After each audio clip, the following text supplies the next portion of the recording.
Good evening, everyone. A very warm welcome to all of you to LCI.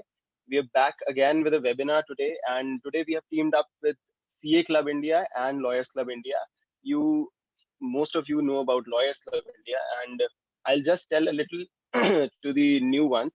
So, Lawyers Club India is a website. It is a knowledge sharing platform per se with one motto, that is adding value in every sense, be it educational, be it a social issue or anything. We have CA Club India, that is a knowledge sharing platform for all the CAs and laymen. We deal into different modules, that is news, judgments, articles, competition, courses, and everything that is related to law. Today, we are here with a very sensitive topic, that is sensitization of children and parents towards sexual crime. Being a being a very being a student in my very recent past, I have seen what it means to be in a very healthy terms with your parents and talking with them and being and living with a family like mine. I have learned and I've felt and I've believed in the difference that it can make, and I hope that we come here with an aim that we can make that difference to all of you, and we can do wonders with this country and the world if we can do that. Now I'll give it over to Mr. Gaurav Goyal to start over with the webinar. Thank you all for coming. Thank you, Raghav, for such a warm welcome. Welcome everyone to our webinars, to today's webinar. Today's webinar, is a very special one. We have a collaboration today with NoRapeIndia. Every Wednesday, we'll speak about a lot of important topics. This collaboration started on the 15th when we did a webinar with Ms. Geeta Luthra on rape laws, and we realized the value and the importance of talking about such issues. Before that, we've done a webinar on domestic violence. We've done one on victimology. We need to start addressing these issues.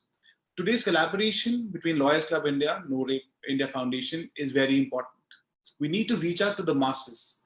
As a lawyer, I feel it is my duty to help these victims who go to the courts, who have to face the victimization at multiple levels. Even after the crime is committed against them, they keep on being victimized again and again. We need to address the elephant in the room. Rape laws have evolved. We've all talked about it on the 15th, but even then I had a question, and I have that today also. Have we evolved? Have we changed our behavior? No, we have not. It is a lifestyle change that needs to be addressed, and that is why we today welcome No Rape India Foundation to help us learn something new.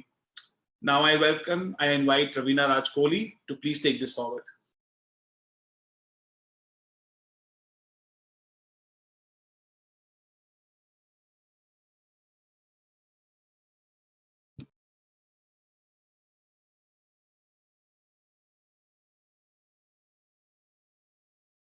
Be great. Yeah, thank you and good evening, everybody. Sorry, this is a first for a lot of us, like I was saying, being on the web and being online and reaching out to just a lot of people who are, in front of you is a very different experience. Thank you very much, Gaurav, and thank you very much, Lawyers Club of India, to take the time and the effort and the understanding that this issue needs to be addressed, because as No Rape India believes, and we are not a foundation, we're not an NGO, we're not an organization, we are just a collective of citizens who've come together from different walks of life, different strengths, different backgrounds, different parts of the country. We are bound together by our social media brand called No Rape India. It's a very new movement. Idea being to collectively amplify the voice of the ordinary citizen, and in this particular case, on this platform, to bring the familiarization and knowledge of what laws apply to ordinary citizens closer to home, to actually open the doors and say, what is going on behind closed doors needs to become a topic of conversation. We need to take the taboo out of the word rape, which is why it's called No Rape India. And the idea really is to start dialogue and conversations so that all these matters start to get addressed at a collective level and at an individual personal level. Like I said, we are a collective of citizens, we are growing, and we hope to be very widespread with a loud voice to help impact reform, policy, and create probably India's first ever citizen support network for for people who are troubled by this very issue. I would like to start by posing a question, and I will end my little intro also by posing a question. How many of you really out there are comfortable talking about rape and sexual violence within your family? We have found that this is something that people are really not comfortable doing. So I would love answers on this, because we want more participation from not just lawyers, but we want participation from students and family members and teachers and just everybody who is concerned about the problem. This evening, we have 5 people who are going to be speaking to our anchor host, and we've invited a young student from Nagpur called Mohsin Ali, who cares very much about the subject, was very deeply disturbed by the whole boys' locker room episode, and has a lot to say about the topic. We have Aditi Mishra, who's a very well-known educationist. She's currently director principal of DPS Gurgaon, considered to be super cool and super erudite, and we welcome her on this conversation, on this open talk. I'm absolutely delighted to invite one of the biggest supporters of NoRapeIndia, a young lawyer who's a partner in his own firm. He's a corporate litigator. I want to call him a lawyer with a big heart. He takes so much time out to do pro bono work with people who are suffering from, who are victims of sexual violence. And he's taken a lot of time out to educate the NoRapeIndia team on how we can bring laws closer to the table. And Ashok will talk about some of the laws we will be addressing in a simplified manner to make citizens, engaged in the legal process in a more comfortable way in the weeks to follow. We have with us a mother and a first responder in real life, Ruchika Jain. She's from Hyderabad. She's going to be on the show talking about her experiences. Shivani Gupta is a member of NoRapeIndia. She's the mother of 2 boys, very vocal in what she thinks, very conscious about a good upbringing, also an entrepreneur, but active and responsible as a citizen. She's going to speak as a mom. And of course, I'd like to hand over this wonderful panel to our most favorite, and who, in my opinion, a lady who epitomizes what voices should be in the media, Sarah Jacob. She's a mommy who juggles. She's one of the brightest journalists we have. She's a graduate from journalism from New York University, an award winner.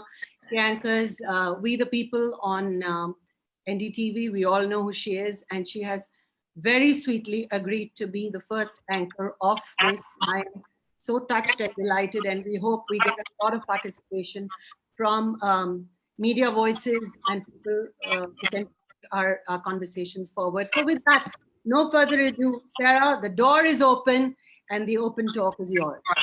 God bless. Thank you, Tina. Thank you everyone for taking the time out despite this incredibly difficult time that we're living in. And, but even in a pandemic, life goes on. And studies have shown that violence against women has increased under lockdown, that we're seeing a spike in the consumption of child pornography online. And as Ravina pointed out, just last week, we all were startled out of this lockdown lull by this boy's locker room talk story. So the fact is, come what may, the world may be shutting down, but the systemic issues of sexual violence doesn't seem to go away.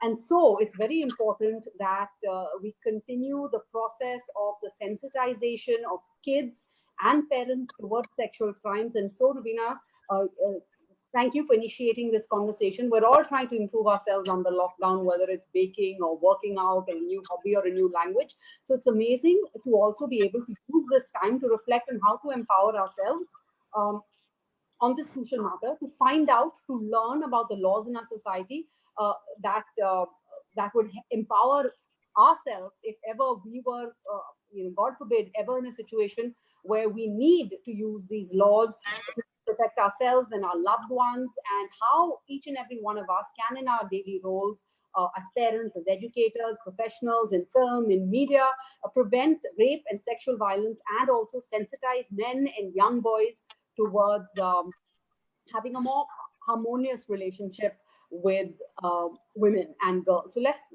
start with you. Thank you for joining us. You're a class 12 student. So give us an insight into the mind of the generation next, because we heard all the talk that was happening on this boys' locker room. Is this the norm, this toxic masculinity, sexual harassment, even among school-going teenagers? Is this how they talk and they think? Were you surprised to hear of this? How did you hear of it? I was surprised by the language used in the chats, but I was not that surprised that a group like that existed, because I am continuously surrounded by 16 years old and 18 years old, and I know how they behave, how they talk. So this has become normal between those students. I try to stop them. My friends are very vocal about it. They try to stop them. But whenever a girl puts on a story saying, we should not do this, boys are wrong on this. So they just go on the defensive and say that girls are only doing this for attention. They are only doing this to gain followers, and they don't have the right mindset to understand why girls are even trying to tell boys that boys don't know that girls face this on a daily. Like, they have no idea that, I guess, every 1 in 3 girls is harassed. Like, I saw a survey somewhere, and so they don't have any idea how much girls are suffering. And a big contribution to this is because parents, mostly parents or the teachers, are not comfortable talking to students. Yeah. So sex is something that is so sacred that we are not talked. We never talk about it. I had a teacher that skipped the whole reproduction chapter in 10th, just because he was too embarrassed to like read it out in front of girls. So due to this, boys think that this is something very awesome. Like, oh, the elders told us not to talk about this, so this must be something that we need to try. So they just go to, like, they take any initiatives they can just to look cool in front of their friends. I know a few people who have tried this, like my age, and that's why I wanted to be vocal about it, and I wanted to speak, and I got this opportunity. I'm very happy. And thank you for joining us and just sharing all of that. So, I think this can be a learning moment for all of us. So maybe we can try to use this episode to try and understand what we are all doing wrong as parents, as teachers, as educationists, as professionals in the media. How can we use the prevalent laws to empower ourselves? Like I said, okay, Aditi Mishra, maybe you can come in over here. So Aditi, if you look at this case, it's happened so recently, it's so raw. Let's talk about it. What is the role of the school, for example, when it comes to sexual harassment and sexual bullying? Because from what Mohsin is saying, this is pretty symptomatic. It's probably happening in school corridors across the country. Thank you. So, schools, after the POSH and the POXO, are expected to have a complaints committee, and most schools have been mandated to form one such committee. The problem is that we found not many children wanted to speak out. And that is something I think we need to have conversations. I've been saying this all the time. Teachers need to talk, parents need to talk, children need to talk about whatever bothers them, about the questions that come to their mind. It is very normal. इसमें कोई आश्चर्य नहीं है that children want to know about sex. So, like Mohsin is talking about a teacher skipping a whole chapter. Now, that is sacrilege in my opinion. I mean, there is so much material available on the net to show, to talk about sex or sexuality in the nicest possible way without embarrassing anybody, if at all it is an embarrassment. We have in some schools that I'm a part of, I'm sort of, we have a consortium of schools. We have tried to open our alumni to come and speak to children. We've gotten experts to come and talk because we need to demystify. But I'll tell you what problems schools face. Schools are supposed to be mirrors of the home, and the home is supposed to mirror what is done in school. And therein comes the problem, because I have had parents writing me very angry mails the day I had a talk on sexuality. I had an assembly for LGBTQ. Children must know. And that half an hour assembly on these topics goes on for an hour or an hour and 15 minutes. And I have parents very angrily writing to me that, "Ma'am, what are you doing?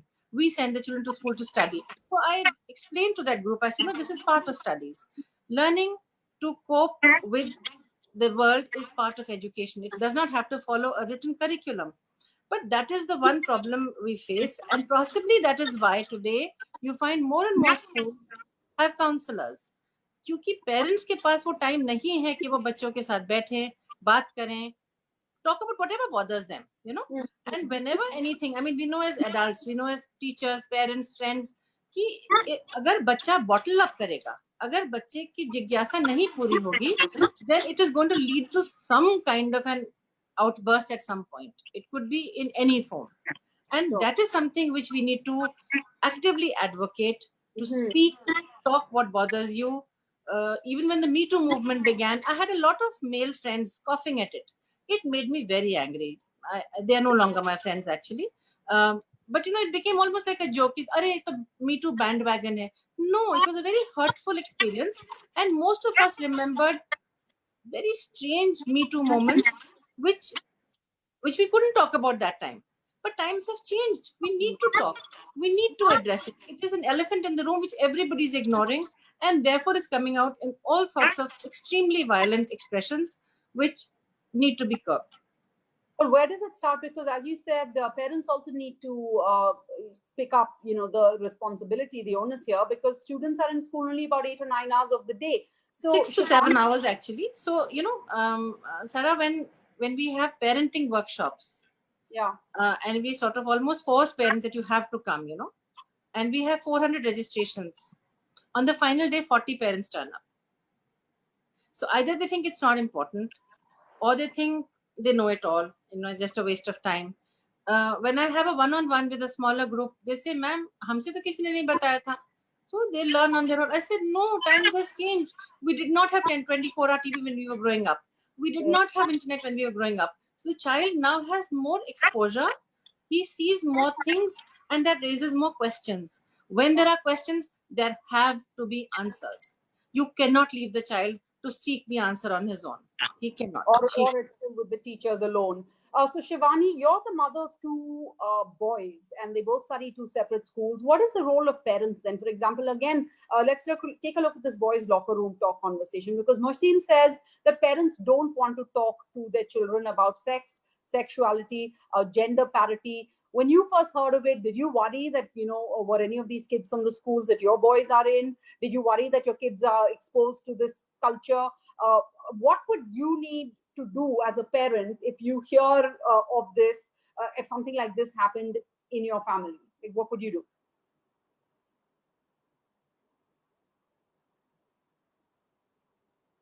Shivani? Thank you for having me. So Sarah, we have a very open household where just about every conversation is encouraged and allowed. And to a point where we're actually we were told by our friends and family that we're too open with the boys. I feel that in the long run, it's worked for us. And yes, when I found out about the locker room, I actually found out from my son. Like I said, at the dinner table, we discuss everything. It's 5 minutes each. It's the talking feather that goes around the dining table, and we share the day. Absolutely. The minute I heard, I was like, were any of your friends involved? Do you know any of the kids on it? Show me the screenshots. What do you feel about it? What is your learning? I tend to agree with Aditi ma'am. This conversation has to be had at home and at school, but it's not a one-time conversation. It has to just be repeat, in my opinion, of course. I think we have to repeat this over and over and over again. Ma'am, just my input as a parent, I find that when the school organizes a big talk with parents where, you know, 100 parents or 200 parents are participating, there's a lot of khuspus within the parents because they don't want to speak up either. You know, I find that a smaller workshop tends to do better. That's, again, my opinion and my experience. As far as the kids are concerned and what we can do at home, I think we have to be very cognizant that every family has a different set of rules. You are going to have peer pressure and you're going to want to follow the peer pressure, but you have to draw a very strict line with the rules of your family, and you have to enforce it. You have to have your child take onus if they've stepped out of line. And if your kid is out of line, I find a lot of parents want to cover it up because sharam aati hai. If the parent covers it up, the child is going to be encouraged to cover up his own bad behavior or sorry, or when he's stepping out of line at the next point. I think there has to be accountability for parents and the children. And there is accountability today because our laws have gotten so much stricter that anything you do, and also the fact that this is now online. Let's bring in Ashok then. Ashok, legally, please come in, because let's assume the life we're living in now is the new normal, right? So we've gone from telling our kids no screen time to them being completely educated on a screen. All classes have gone virtual. So for parents who are listening, and perhaps young students are listening, the problem is, first, we've moved to this digital world. So conversations that were once being shared in person or in the school corridor are now taking place online. So the seriousness of that also multiplies.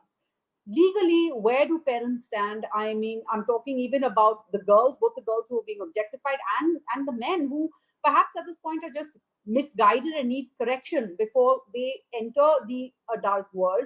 But given the time that we live in, could actually face serious legal trouble if caught, that many kids just, don't understand right now. Even parents don't understand the enormity of this.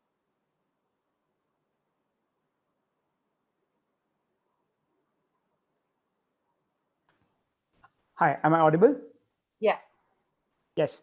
So I think a lot of very valid and relevant points are brought out both from the point of view of the education system as well as from the point of view of parents. I think the first and foremost point that I always make from my point of view as a lawyer is that we have to learn to teach our children what is the culture of privacy, right?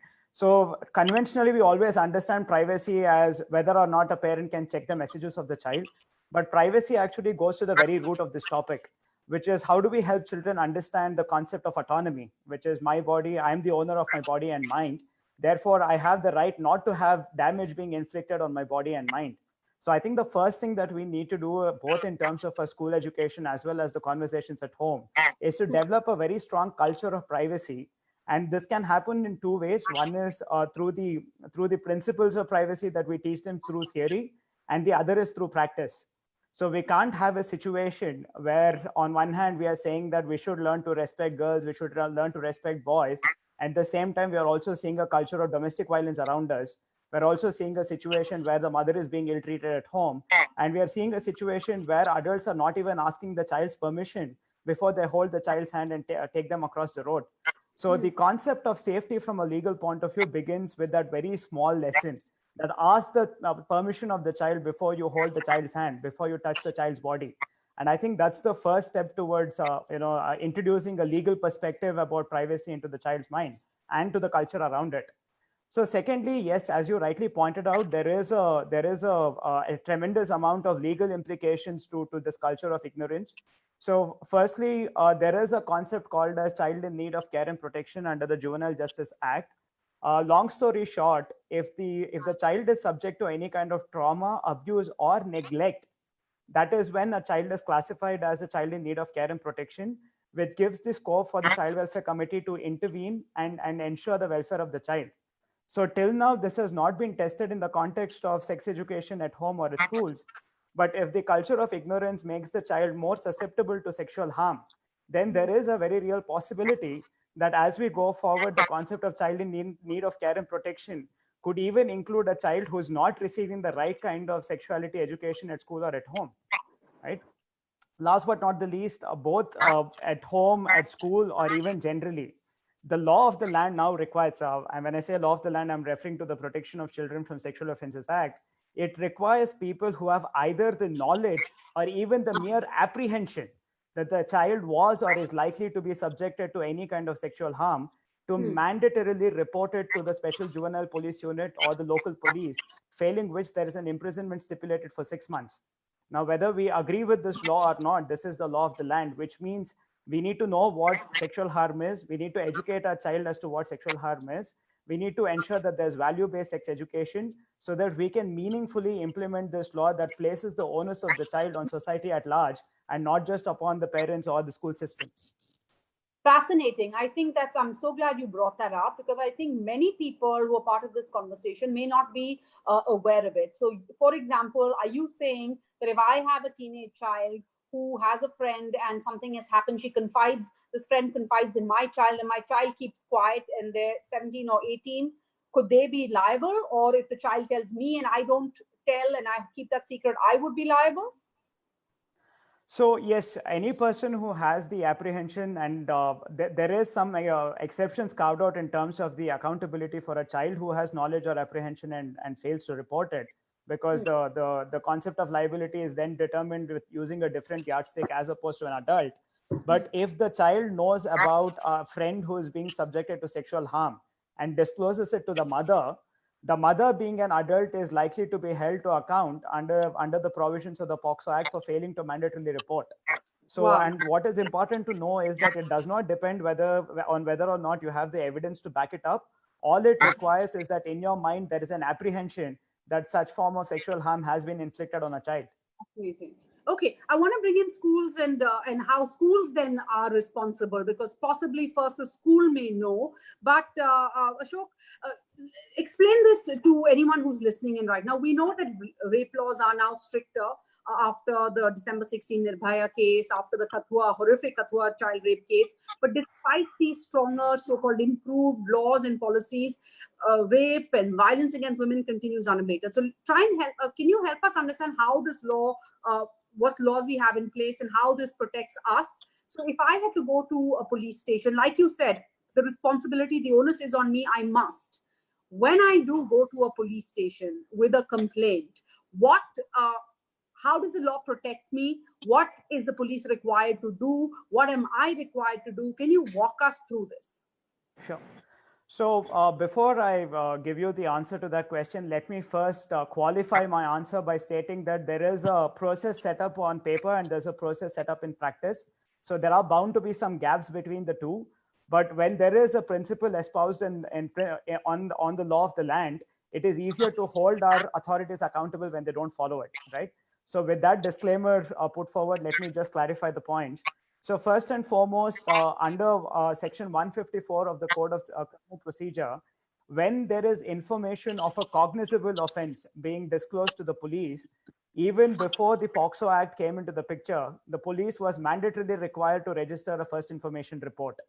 After the Nirbhaya case, the provisions of 166 of the Indian Penal Code was amended to now introduce a provision where it now stipulates that if the policeman fails to register an FIR and displays negligence in acting on the complaint, he is himself liable to be prosecuted, and the potential punishment could be as high as 2 years of imprisonment. Similarly, under the POCSO Act, if I'm disclosing information of sexual harm being inflicted on a child, and the police officer does not do what he is mandatorily required to do by law, which includes registering an FIR, he is liable to be imprisoned for failing to register a first information report. So there is a tremendous amount of accountability placed on the police and on the system. But that being said, we need to understand how reality works. So the United Nations stipulates that the ideal policeman to people ratio ought to be 1:220. That means for every 220 people, there must be one policeman. India has 1:1000, which means for every 1,000 people, there is one policeman. An average policeman is probably the worst victim of the labor law violations in the country. He has no fixed working hours. There is very little or no concept of overtime pay. He is usually overworked, underpaid, gets very little time with his family. So what happens is inevitably there's a lot of inefficiencies in the system. So to give you an example, when I do my trainings with the police and we are doing a module on crime scene investigation, and we tell them to change gloves when they touch two different pieces of evidence, one of the policemen actually raised his hand and said that, look, if I use too many gloves, audit objections are raised saying that I'm misusing equipment. So there is a tremendous amount of focus on police reforms, capacity within the police to investigate these crimes, capacity of the prosecutors to prosecute these crimes. And that is the problem that people need to understand, because what we don't need is changes to the law, but what we need is greater emphasis on improving capacity, training, and competence. Mm-hmm. Okay, so Ruchika Jain, could you come in here as an educator again? After we've heard what Ashok has said, where does the onus then lie? Because again, this boys' locker room chat, it didn't happen at school. Some of these kids had left school. It happened at home. It happened online. So in the end, who takes responsibility? Is it the schools? Is it the parent? And could the school be held liable? If what Ashok is saying, these laws are so much stricter that if something does happen in school, we see the principals have been taken away, teachers have been held accountable, but schools themselves say that, look, they can't teach or fix these kids, quote unquote, on their own. It has to be done along with parents. Good evening, everyone. I can share my experience as a parent, as a teacher. I've always dealt with teen adults and adults. And I can also share my personal experiences, which I had with my household, my support staff, whose 9-year-old daughter was gang raped, and how I dealt, how I had to deal with the police and all. So I have all those experiences. First, I'll start with as an educator. That's your question. So in my 17 years plus of experience dealing with teen adults and adults, I have never come across in any college, any school where I taught as teachers, we've given any training, how to initiate even any talk regarding this topic, how to talk to the kids. And when there was something happening in the teenagers, the attitude was either the teachers will hush it up, they'll call the girls differently, they'll call the boys differently, they'll deal with it differently, or they would like to ignore it and pass it on to the parent. That parent is more responsible for it. And even it went to the extent in my 4 years of teaching experience, the last 4 years, one of the boy, he had different set of choices, not normal to the other boys. And whole of the 11th and 12th went behind that boy, calling it gay, gay, gay. And it was a nightmare for the child. And everybody knew about it. Everybody knew about it. The school knew about it. The management knows about it. But nobody is dealing with it. Everybody wants to hush it up. Just stay quiet. It's not happening. So somewhere I had to come in between. I couldn't tolerate it. And I spoke to the students. See, I have a son, a 15-year-old son. If my son tells me tomorrow, Mama, I have different choices. I don't like girls. I like boys. What do I do? Please tell me. And I think this simple talk, which I did with them, had such an impact. They never repeated this with that boy at all. So as a parent, when I look at the same issue, my parents never had any kind of talk with me. So I have no experience. Now, when I'm a parent, and when I was a teacher also of those teen adults, I don't know how to talk. There is no experience around it. So what I'll talk, I'll use my sensitivity, how much I'm aware about it, but how much actually I am aware about it. Am I really dealing with the topic with due sensitivity? Is my language right? So these are the conflicts which as a parent, as a teacher, I faced. I still face. When I want to talk to my son, I couldn't speak to my son about locker room since he's off media. It's his choice. He's not on social media of any kind. And we don't have TV in the house. No paper. But I couldn't speak to him. So I would like to take help from you. How do I initiate such talks? Although it's a very open family, and after my husband's death, I'm the single parent. I'm a father and a mother to my son. But I need help as a parent. And I think most of you will agree. We really don't. Hold that thought, Ruchika. Maybe Mohsin, would you like to attempt that answer? Here's a mom, and she's a bit nervous about speaking to her son about these issues. What would you say to her? Have you spoken? It sounds like you have spoken to your parents about this whole episode. What would you say to this mom?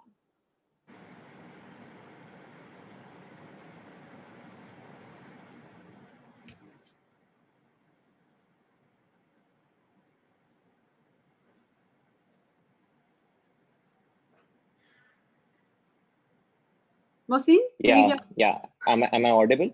Yeah, go ahead. So the thing is, I had this talk with my dad, and he was like, even though we live in a society where all this is taboo, I had a talk when I was, I guess, 15. I had returned from a match and an incident had took place. So I told him about the incident. And then he said that we need to have a talk about respecting boundaries. So the talk came out after I told him the incident, after I opened up to him. Most of the children are not that comfortable opening up to their parents because of the restrictions put on by the parents. Sure. So I have friends that are so scared of their parents that they don't even tell them where they are going. They lie to them. I have a friend that whose mother trusts me very much, and so she'll be calling me continuously. Is the so said friend with you? And then he'll try to call me and tell me to cover up. So children are not so open with the parents. They are not that comfortable. Okay, some are comfortable, I get it, but not everyone is comfortable to talk with their parents or their teachers or the principal, because in my school, like my old school, the teachers would just point out at the girls and just tell them to be do not make this a big deal. I once got into like some problems, and the teachers tried to hush me up. Not all schools, I get it, but the teachers told me not to call my parents so that the school would not be in any trouble. So You would not be mostly, put in a poor light also, if this I'm comes sorry, up. what? The school would also not be put in a poor light. So Aditi Mishra, we also have a role clearly, as Mohsin points out, that the teachers also need to be trained, exposed, educated, because children may be having trouble back home. They need to open up to teachers. And if the teachers are also equally strict, or, tell them, shush, this is not something we talk about openly, then where does this child go? They're stuck in between, rock and place. So in the past few years, the CBSE and most boards have initiated certain workshops and certain modules for teachers, because this is not something, like I said, when we in our generation were not spoken about certain things, then we also don't know how to deal with them. But this is the first step taken by many boards, that there are modules and there are training sessions for teachers to tell them how to deal with young adults, to talk to them about sexuality, don't discriminate. Girls don't do this, or pink is girl and blue is boy. These are very cliched, sort of stereotypes which we're trying to break out of. The problem comes that, firstly, not all schools buy into this idea. Let me be honest. Not all teachers are still comfortable talking about it. So we have, I think most good schools now have multiple counselors. And again, I come back to the issue of conversations. Till a child can have a conversation with his parent, like Ruchika said, she has an open conversation with her son. Shivani said the same thing, that at dinner table they do talk. I think that is an absolute prerequisite for a happy, healthy childhood. There has to be conversation. And there are parents who have told us, we don't know how to deal with this, ma'am. We have no idea how to tell our girl child, that she will have her first period when she's in class 4 or 5. Schools take on that mantle then, but there has to be a conversation between a school and a home as well. When that is missing and the entire onus comes either on the school system or on a teacher, then there is bound to be a problem. So the nexus between the golden triangle of the child, the parent, and the school has to be a sacred one, with open talks, non-judgmental talks. Mohsin is talking about a child who lies about going out. Now, when does a child lie? Only when he's going to be judged. Yes. Only when he will be told no. So if the mother really wants to keep an eye on him, she should have a conversation that I don't want you to do this, and therefore I will ask you where you are going. Because kids are also a little, they need a little guidance. Tomorrow a child will say, you didn't stop me. I was like a free bird and I went the wrong way. So it's all your fault, mama. So parents also have a very shaky ground which they are walking on. But I think if all of us come together, and I don't mean only teachers and parents, I also mean the entire community.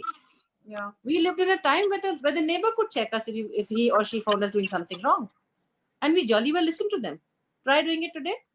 The neighbor will be on your case. How dare you check my child? It's my child, none of your business. We've been told that many times as educators. If we just point out that this is something which we're seeing aberrant behavior, it should be checked. They don't like it. But now many can I just people are aware, because they could get into trouble, or the parent could react, as you're saying, in the opposite way. But it seems you're saying things are changing slowly. For example, the things are changing. Yes, teachers are getting trained. Even the most. I can see lots of questions coming in, and we're nearing the hour. So before I get into that, there's one aspect I think we do need to touch upon as we talk about how things are changing. We have parents here also who are parents to boys. Are these laws gender neutral? Because when we talk about rape, it isn't all. There's also a lot of horrific sexual crimes that take place against young boys. if you could touch on that quickly, and then we can take some questions, Ravina. Can I give a suggestion? Okay, go ahead, Mohsin. So there could be a class held known as sex education that in other countries they do have, but not in India. Because if we talk about all this with our friends and we'll be seated with our peers, so it will be normalized to an extent so that we can actually talk about it. Because if the teacher calls us in private and talks about it, then we'll also be afraid to talk about it. But Yeah. if we have a class known as sex education that they do have in America or in the UK, so we'll be able to talk about it normally to our friends, to our family, and we won't be weirded out by it. Yeah. We have to talk in private. So that's one of my suggestions. But I don't think CBSE or any other state, any other board will act on it anytime soon. Well, I think they do have some classes, zero period, when we were in school, where you could put in your questions anonymously. Perhaps, possibly some schools are doing this, access to counselors, as Aditi Mishra and the other Ruchika have pointed out. Ashok, quickly, if you can talk about whether these laws are gender neutral, and then let's take some questions.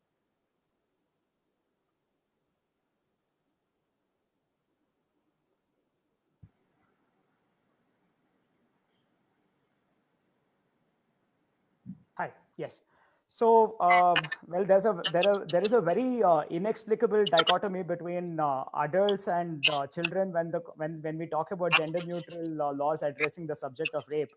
So let us look at the answer two ways. Let us look at the population as being divided between those who are less than 18 and those who are 18 years and above. So far as children are concerned, and the definition of child for the purpose of this answer is a person who's below the age of 18, the laws of this land, especially the POCSO Act, apply in a gender neutral manner. So I can see my good friend, Mr. Venkatesh, also making a reference to the Government of India study of 2007, which actually found that 53% of boys had reported one or the other form of sexual abuse, as opposed to 47% of girls who had actually reported one or the other form of sexual abuse. So we do have a fairly significant prevalence of sexual harm involving male children. So that being said, I think on the subject of adults, however, the law, especially section 375 of the Indian Penal Code, which is the principal law governing the offense of rape, there is no element of gender neutrality there. So that means the victim is always seen as a person, as a woman, and the perpetrator is always seen as a man.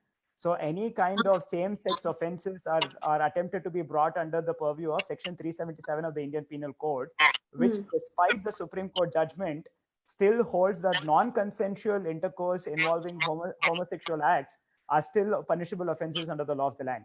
So there's lot more to discuss in terms of why our laws are not addressing the subject of rape of adult men or adult women by other women. So that's a longer conversation. But the subject of gender neutrality is only relevant in the context of sexual harm involving children and not adults. Okay, great. So Ravina, I think, can we get some questions? Are there any questions? I can see many coming in. Can we take one or two right now? Yes, Sarah, there's an interesting question by Prabha Pandey. And I suppose Aditi and Shivani, one of them can answer. It is, who should initiate the conversation, the parent or the child? And what if the child doesn't want to discuss the subject? Should I answer? Yes, Aditi, Go please. ahead. I think sensitive conversation must begin at home. And in an open situation where most schools now ask parents that, these are these list of workshops or these conversations we want to initiate, and which one are you comfortable with, or which one do you want us to have? So if it starts at home, the school can carry it forward. But otherwise, very often we have to take consent from parents. We had a small workshop with regard to good touch and bad touch. And I was quite shocked to know that about 10% parents in the junior school did not want me to have that conversation through a cartoon at all. But I thought it was imperative that this junior school should be told, because usually the good touch, bad touch is not noticed by a child below the age of 9 or 10, and they should be made conscious because it's dangerous. You know, they go out to play, they go to swimming pools, they go to the gym. And I was quite upset that about 10% parents said that no, they don't want this conversation. The child can be left in the library or in the class. So it's a very tricky question. Sometimes the initiation can be from home and the school carries it forward, or we tell the parent that tomorrow next week we're going to have a mother-daughter talk. So please talk to your child about that. Let her not, come with a shocked face that what is this? What's hit us? So there's no right answer. It can be from the school or from the home. It depends on who initiates it. Okay, Gaurav, next question. Yes. So we have another question. So this is we as parents don't even know the in-game conversation kids are having these days on different softwares like WhatsApp, Instagram, or games like PUBG. So Vandana Suri would want to know your thoughts on these things. Like, how can parents control that or help initiating conversation in such circumstances? So Shivani, why don't you take that? Because again, like I said, now we went from a time where we said no screen time to them being on screens all day because education is being, given to you on a screen. Your kids are on screens so much. How do you control that? And I mean, can you control it? I think control is the wrong use of the word here. Sarah, I agree with you completely. It's very hard to monitor how much time the kids have on screen today. They're doing their schoolwork, they're doing homework, and they're certainly interacting with their friends on social media as well, all online. So at present, it's very hard to monitor. But having said that, in response to the question, I don't agree with being a monitor to your child, because trust me, the kids today are very smart. If they want to write something on social media and they don't want you to know, they will have a way to ghost themselves out. So I think another approach would be to, again, keep talking, be the parent who brings up the conversation. What is the latest games? What are you guys talking about? What movie are you watching?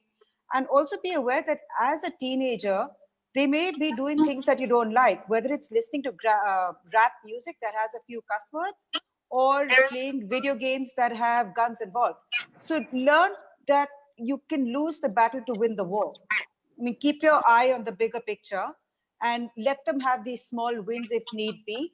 While I say this, I definitely say that draw your lines, not in the sand, in stone, as to where your kids can, sort of maneuver till, and after which it's an absolute no-no. A hard stop. Okay. Yes. Thank you. The next question is by Shivani. She wants to know, and I suppose Ashok can answer this one. Ashok, as you said, we do not need a change in law from Nirbhaya case to Boys Locker Room and Delhi High Court issuing order to take down all the illegal content against minors. Isn't there a need to make stricter laws regarding juveniles? Part A, and Part B is a rehabilitation of 3 years. Enough time to reframe and reform the juveniles.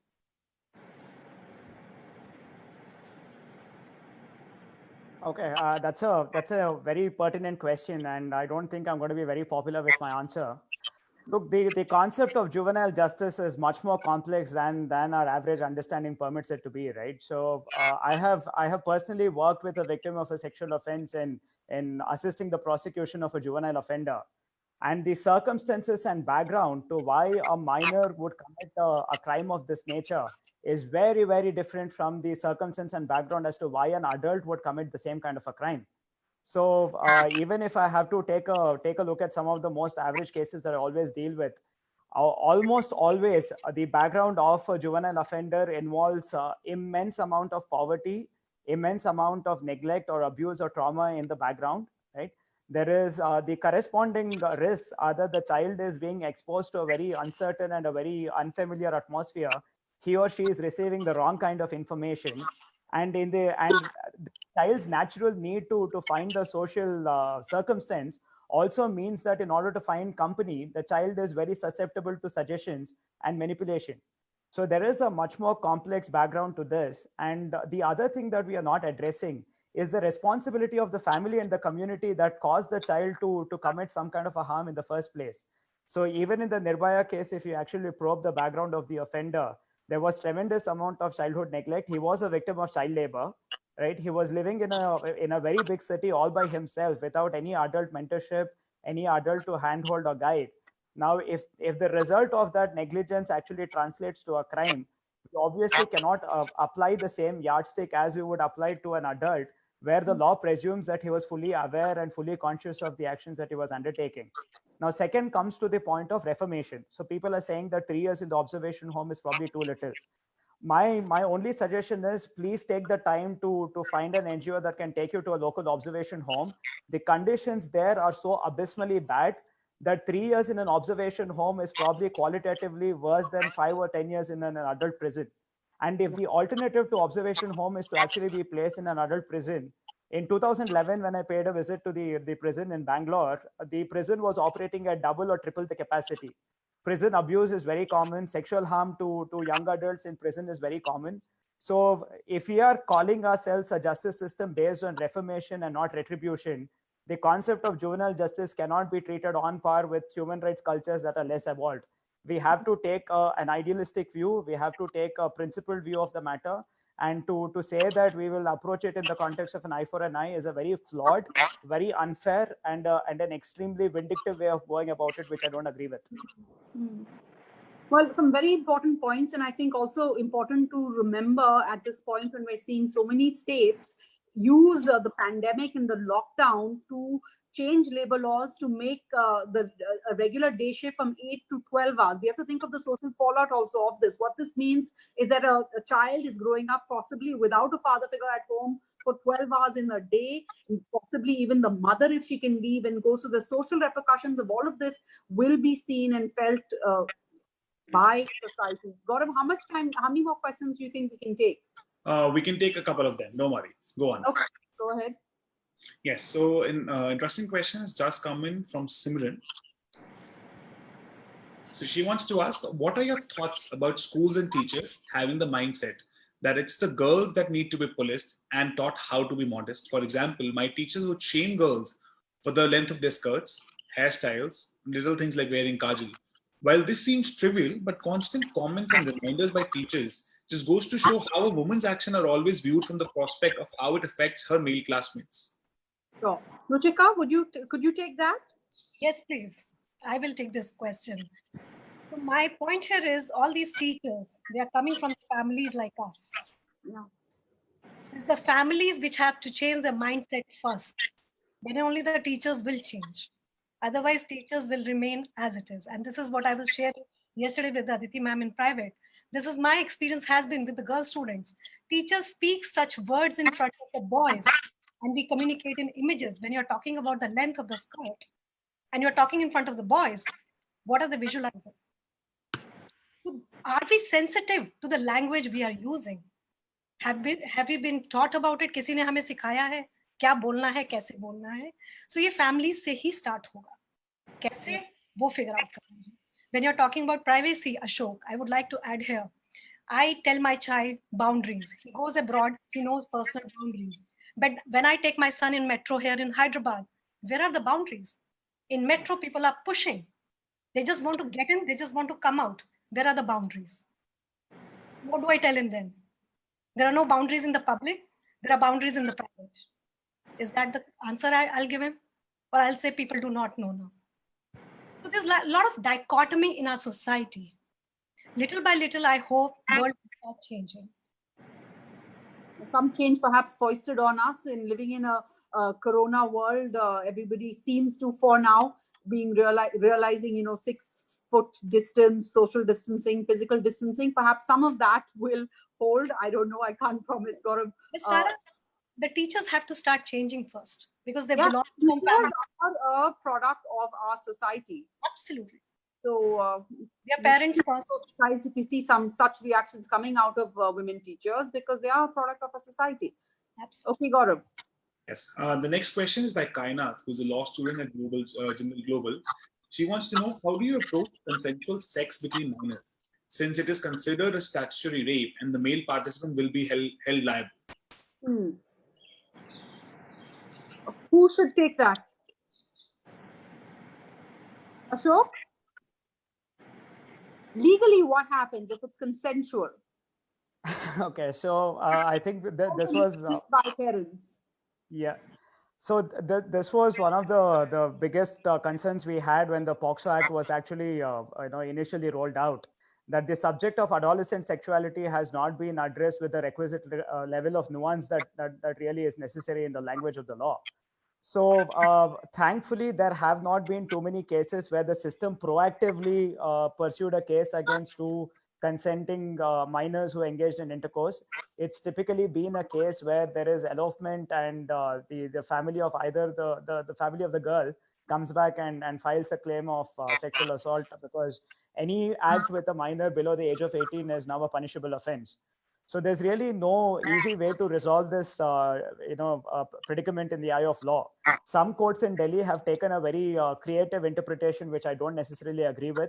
So the provision of the law uses the word penetrative sexual assault and sexual assault, the word assault being operative. So some courts have held that the word assault necessarily means that while determining if there is an offense or not, the law must probe whether there was consent or not, because if there is consent, then it is not assault. And if there is no consent, then there is assault. But I don't agree with that interpretation for the simple reason that a lot of times when it is a case of an adult committing intercourse with a minor, the frequent defense taken by adults is that there was consent. But when the child is below the age of 18, consent is no consent in the eye of law. So if assault is equated with the standard of consent, we won't get a clear understanding of the law. So I think this is work for the legislature to undertake, that where there is two minors involved in the criminal case before a court, then the language of the law must require the court to make a determination as to whether there was consent or not. And only if there is no consent, then it must be equated to the level of rape. But otherwise, I don't think there should be a legally tenable prosecution that should follow. So I think there is a lot of work that the legislature has to do to bring in the requisite level of nuance in the law itself. Okay. Gaurav, it's 6:59. So before we close, can I just ask one question? Something that particularly bothered me, and I think gave everyone an eye into this, the deeper, wider malaise that emerged out of this whole boys' locker room talk, was some reports that some female friends, some girl students in these groups actually came out in support of these behavior. That's really fodder for thought, and also leads to a lot of concern. Aditi, a quick response from you. I go back to my refrain of not enough conversations. Children go into locker rooms, children use such language and talk loosely when there have not been enough conversations. They need to talk to somebody older, to a parent, a teacher, a counselor, an alumni, somebody, because these are all pent-up emotions. And I really have my doubts if the children who were using those words actually understood the real meaning of those words. I really have my doubts.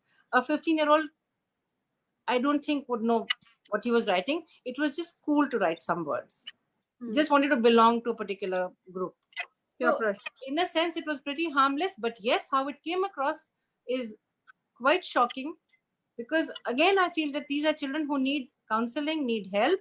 But of course, if they have, like schools have, like I said, they have an articulated policy. You should not be on social media. You're not ready for it yet. It can be misused. You can become a victim tomorrow. Somebody can morph your picture. Somebody can use your credentials to do something more harmful. We know of memes being made about parents, about teachers. People have done all kinds of horrible things to teachers, and it's been really traumatic for many of them.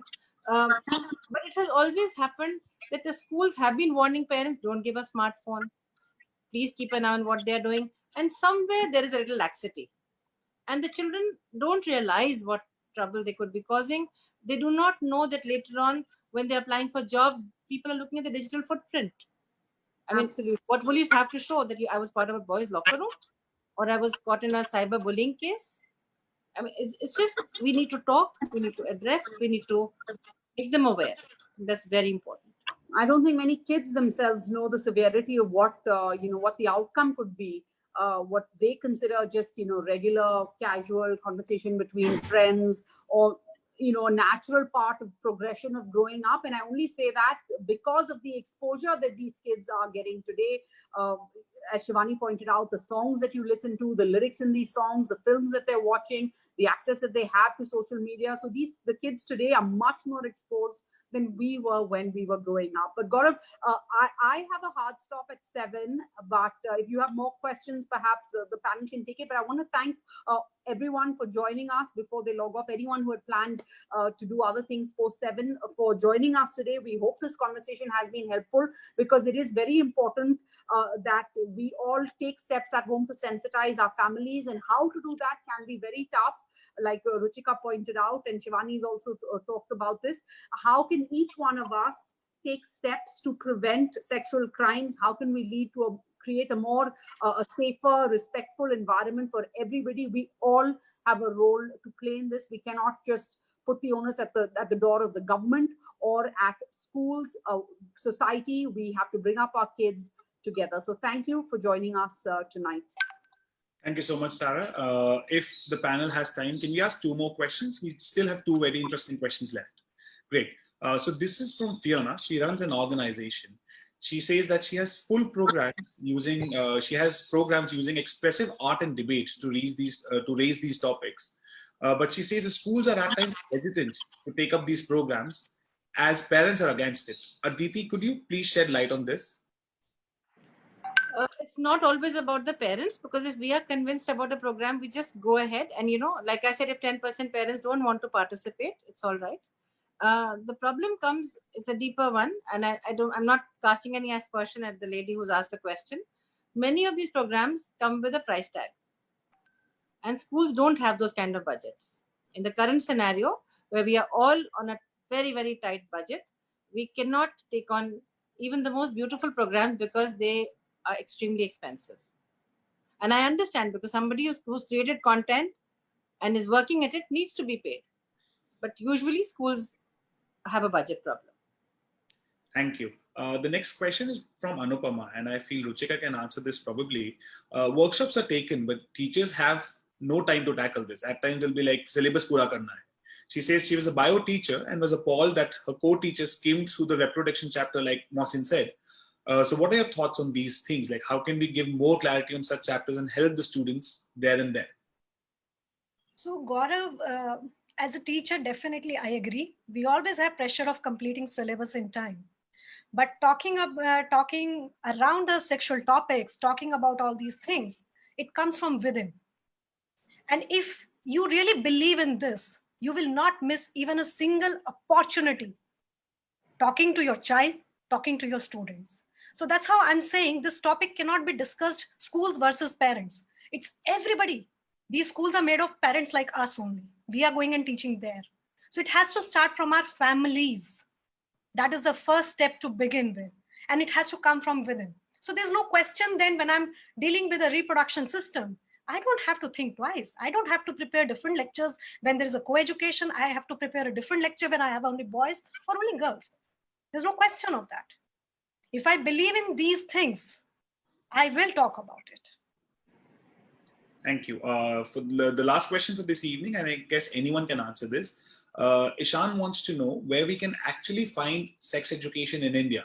No school or colleges do the actual integration of this knowledge to either of the genders. Let me know too, please. Aditi, Shivani, Ashok. I would like to put in a point. Sure, Austin, please go ahead. So if the schools don't start, we'll go to the internet, and the internet is not liable. The last time I checked, I had a headache. I got cancer as a result. So we need to understand the school must initiate this. We cannot go on the internet to search everything, because Google has thousands of answers and we don't know which one is correct and which one is wrong. So if the school doesn't start, the school needs to start. There's no ifs or buts. Can anyone add to that, please? Shivani, may I interject? Yes. First off, Mohsin, it's amazing that you're here and I love your voice. As a parent, I think it's my job to start the conversation. And there are so many opportunities to have this conversation from the gentlest way to the most open-minded way. You can start with discussing what's in the newspaper, what's on the news, what's in the movie. I'll tell you a couple of things I've done with my children that has worked out really well. If there's something that happens good or bad, I ask them what they would have done had they been in that position. Would they have reacted in the same way? What would they have done as a witness? Would they have ratted on their friends? I mean, and there's so much that comes out of every situation, peer pressure, not ratting on your friends. This is what people think. You know, every situation, it's amazing how many conversations you can have of it. You can have a week's worth of dinner table conversations with one thing that happens in the news. I understand you'll have the conversation. I understand you'll have the conversation with your children because you are intelligent enough to have the conversation. But there are parents that are uneducated that do not understand what sex education is. So in which case, can I come in here? Yes, please. Sorry. So I agree with Shivani that it has to start from the home and then maybe be carried forward in school in some way, because if schools initiate it, there would be a backlash from the 10 to 20% who would say, why are you putting the word that they use is, why are you putting these thoughts in their head? Those 10 to 20% parents are not educated enough to start the conversation properly. At home, they'll just say a girl's only job is to go and wash the plates, dress properly, sit properly. So just because of those 10 to 20% of the parents, the school needs to start according to me. Ashok wants to add something and then we'll come to Ruchika. Ashok, please. So I'm going to just briefly take off my hat as a lawyer and speak as an uncle to some really wonderful nieces that I have. So the first point that I want to make is that I have two sets of friends, one set who is homeschooling their children and the other set of parents who are sending their child to a conventional school. The homeschool children seem to have an edge over the school educated children in terms of sex education. They tend to be a lot more aware, their emotional intelligence tend to be much more well developed. So this is my anecdotal experience, certainly not based on any empirical data. But the second point I want to make is, let's just remind ourselves what the stakes are. So one set of friends of ours have had this consistent debate with the child regarding the choice of attire that the child wears. She's an athlete, so there is a lot of sleeveless tops and shorts because it's comfortable to play badminton in it. So one day the child comes running to my house, rings the doorbell, and I let her in and I ask her what happened. And she says that, look, somebody has been stalking me. And this is a 13-year-old child. So we took the child in and a very dear friend's daughter. So I dropped her home afterwards. And when I met the same child in the evening, I suddenly found her in a full-sleeved t-shirt and long jeans. And I asked her, was it because you got stalked in the evening? So what had happened is that there were so many conversations in the house about the choice of attire that girls wear and what it contributes to in terms of sexual harassment, that the child had internalized the wrong idea that the choice of attire for that morning had somehow inspired the stalker to follow her, right? And the worst part was, she was so scared that this will be used as a point by her father to control her choice of attire that she actually did not tell her parents that she was stalked in the morning. So I think just stepping out of I mean, I can't judge the parents here, but I think in the context of being an uncle, I think it's everybody's responsibility to kind of ensure that the children in our lives are getting the right kind of information, because ignorance makes them that much more vulnerable to being the subject matter of a crime. And then it contributes to their continued victimization because it prevents them from reporting it, right? So I just want to leave with that thought. Thank you, Ashok. You really spoke the words I wanted to speak. So Mohsin, this is the answer. 10-20% of the parents who do not want to talk, they have to start talking. Because this is something has to come from within. It has to start from families. I have seen in my career of 17 years plus, parents always think teachers will handle it. School will have a counselor, they will handle it. They are your kids.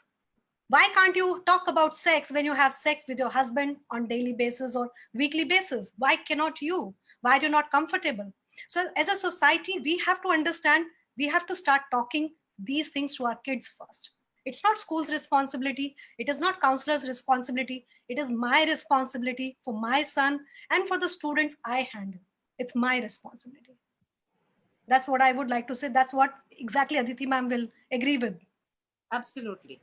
Schools and homes have to work together in tandem. The word is in tandem. So, because can I give another example? Can I give another example quickly? So we used to start this mother-daughter talk in class 6. But when we found that there were girls who needed this talk because there was early puberty, parents came and said, ma'am, can we start in class 4 and 5? And the school immediately responded and said, yes, we can. And we did that. But, it has to be together. It can't be, if I'd done it on my own, I'm sure there would have been a problem. And there are enough problems with schools at this moment. Great, thank you. So with this, we'll close the panel for today. We'll be back next Wednesday at 6 o'clock. We'll either have it on POXO or POSH. We have really interesting topics coming up. Please stay tuned. Thank you all the panelists. And above all, thank you all the participants for joining us today. Thank you very much. Thank you. Thank you. Thank you so much. Thank you.